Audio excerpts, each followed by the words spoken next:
deixasse a civilização entrar lá, entre as suas aldeias, eles seriam liquidados, teriam desaparecido. Então eu tive uma ideia de procurar Getúlio Vargas e de apresentar a eles um trabalho que estava sendo feito pelos irmãos Vilas Boas, que tinham chegado lá e que tinham estabelecido um bom contato com os índios. E eu propus a Getúlio o seguinte: eu não podia dizer a ele para dar terra para os índios, para dar uma propriedade aos índios, porque eu queria muita terra. Então eu disse a eles: olha, eu dizia ao presidente, olha, presidente, se fizermos um grande parque aí, e um parque que eu proponho de 4 milhões de hectares, para esses índios, que eram menos que 3 mil, se fizermos um grande parque, será um modo de reservar um pedaço da natureza brasileira. Todos os anos, em Mato Grosso, se queima extensões imensas de terra. Cada queimada que se faz, mata não só os seres biológicos que fazem a terra ficar viva, a terra ser fértil, mas liquida também com toda a flora e com toda a fauna. Já se estendeu demais esse tipo de ocupação. Eu proponho que o senhor reserve para os netos dos netos, nossos netos, uma amostra da natureza brasileira original, para que no ano 3000 se possa ver o que era a natureza original. Se não tomar cuidado de reservar um pedaço assim, não vai haver.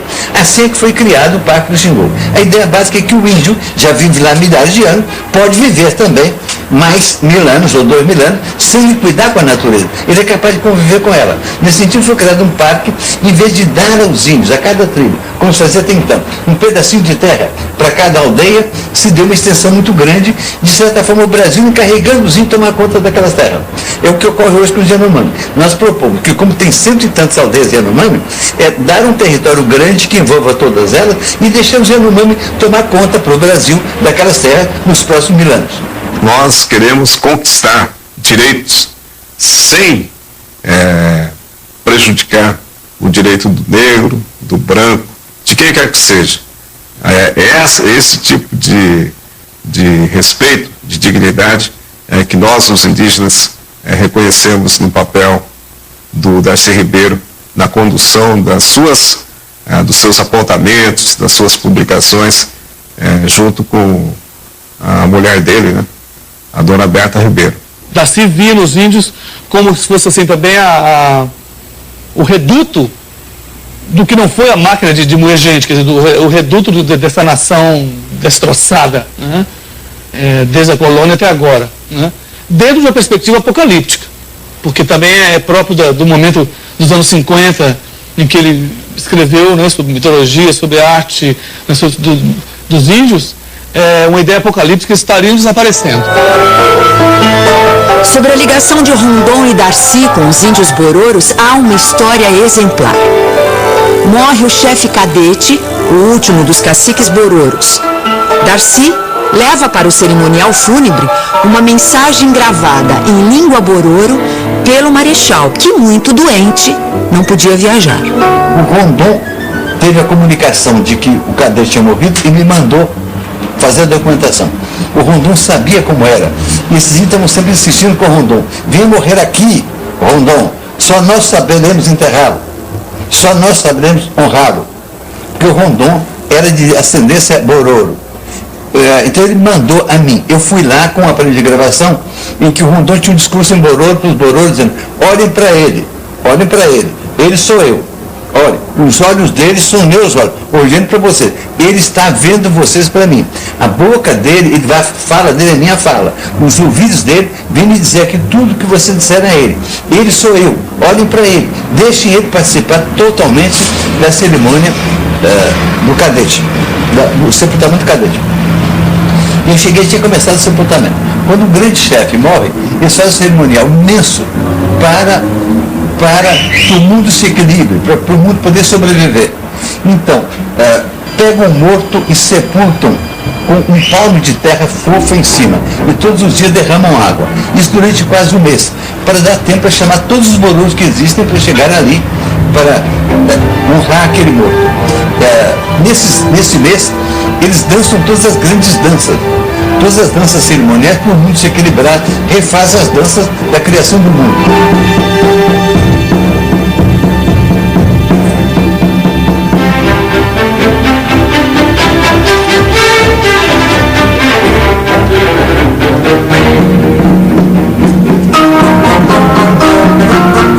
E ao fim desse período, estamos todos lá, eles tiram os ossos, a carne ficou líquida e perfeita. Eles tiram os ossos, lavam os ossos e levam para dentro da casa cerimonial e recamam cada um osso, grande ou ossinho, recama com plumas.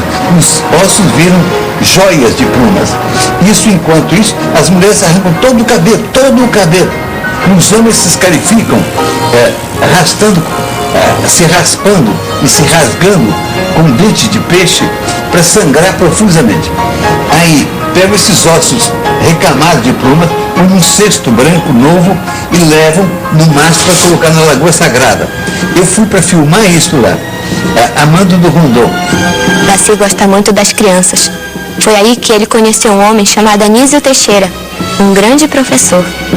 Eu tinha antipatia para o Anísio, eu achava o Anísio um modernista, pequenininho, muito ranzinza. Eu tinha certa antipatia por ele. E ele tinha antipatia por mim. É uma frase do Anísio, a primeira frase do Anísio sobre mim, que é muito engraçada, ele dizia: só pode ser um imbecil, dizem que é inteligente e se dedica a 0,002% da população brasileira. Se fosse inteligente, ele ia tratar os 99,98% da população brasileira. É idiota. Então, ele também se negava a falar com isso, era um homem inútil. Ele é um soldado Rondon desse negócio, quer ser bandeirante. Amigos comuns queriam nos aproximar e ele tinha má vontade. Um dia eu fui fazer uma conferência para ele, para um grupo em que ele estava. Eu nunca tinha visto conferência minha. Então eu vi a conferência. Eu fiz uma comparação entre dois povos G, entre dois povos G, os Rancocamecra e os Craô, alguns povos G. E fiz um contrato. De repente o Anísio se interessou muito. O Anísio é igual a Atenas e Esparta, igual. Então, através de Esparta, que era o interesse dele, ele era uma formação europeia, com a cabeça cheia, tinha a cabeça feita na igreja. E a cabeça do Anísio se liberou na filosofia norte-americana. Então, era uma pessoa pelo qual não passou nenhuma informação sobre índio nunca. Era um agentezinho europeu aqui. Ele precisava, através da Grécia, do contraste bonito entre Atenas e Esparta, é que ele pôde ver que os índios podiam ser interessantes. Né? Então, isso nos aproximou mais ou menos. Ele criou, nessa época, uma série de centros de estudos sociais, de antropologia, sociologia, tendo em vista conhecer melhor a cultura brasileira e fazer uma escola mais adaptada para o Brasil. E eu fui trabalhar nisso aí, isso me aproximou dele cada vez mais. Houve uma espécie de paixão. Depois foi paixão da minha vida inteira, a minha pelo Anísio e dele para mim. Uma identificação tão grande que nós passamos a trabalhar com colaboradores muito próximos. Em 1957, Anísio Teixeira convida Darcy para trabalhar no Centro Brasileiro de Pesquisas Educacionais, do Ministério da Educação e Cultura. Com 35 anos, Darcy publica um livro extremamente importante sobre a cultura indígena e, nessa mesma época, ainda publica o Iraçaia à Procura de Deus. Em 1958, lança, junto com a mulher Berta, a arte plumária dos índios Kaapuu. Berta teve com Darcy uma relação durante anos muito boa, de muito companheirismo. Ambos trabalharam juntos durante muito tempo e tudo. A separação dos dois foi uma coisa muito complicada e muito difícil. Mas durante todo esse tempo do grande companheirismo, os 10 anos que o Darcy viveu com os índios, todos os diários dele eram feitos em forma de cartas para Berta. Berta colecionou essas cartas todas, guardou todas essas cartas. Quando o Darcy escreveu os diários índios, já foram em cima dessas cartas que Berta tinha colecionado e guardado. 1959. JK convida Darcy para criar a Universidade de Brasília.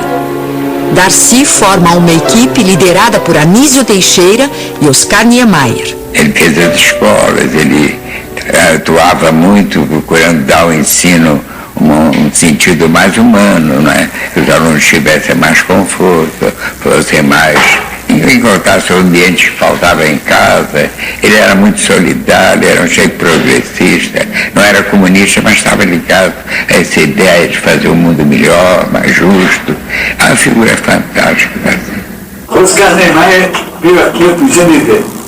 Foi logo depois que eu assumi o Senado. Vendo essa parede, ele decidiu ele mesmo recordar as coisas que eu ajudei de alguma forma a fazer. Eu escrevi essa frase bonita para Darcy, meu irmão, que contribuiu definitivamente para todos esses projetos. Oscar, nos passou sempre muito título de glória, de diploma, de orgulho. O senador da professor vem aqui só para ver isso, e tem muita inveja, que só eu tenho uma declaração dessa para Oscar Niemeyer. E aqui está, os projetos que trabalhamos juntos. A Universidade de Brasília, que há tantos anos atrás fizemos juntos com os prédios que existem e os prédios que ele quis fazer, que ele projetou e que não foram feitos. Depois de JK, veio Jânio Quadros. Ele confirma o Darcy. Depois veio Jango. Jango nomeia Darcy ministro da Educação e Cultura. Darcy, aos 40 anos, é ministro e reitor da UNB. Meu pai trabalhou com ele no planejamento da Universidade de Brasília e o que sempre me impressionou muito foi que eles eram muito jovens, eles eram extremamente jovens. Tinham 38, 39 anos, os veteranos daquele grupo eram pessoas de 42, 43 anos, esses eram os conselheiros, os matusaléns do grupo.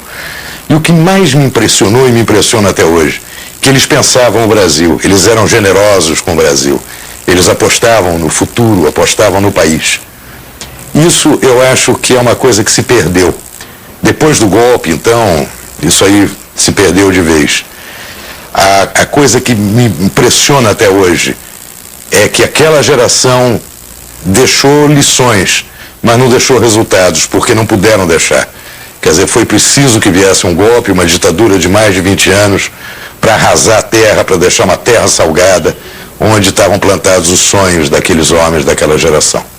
Eu tinha levado para Brasília 200 e tantos professores, vindos de vários lugares do mundo, a gente melhor possível, tal como eu estou fazendo em Campos agora, tantos anos depois, 30 anos depois.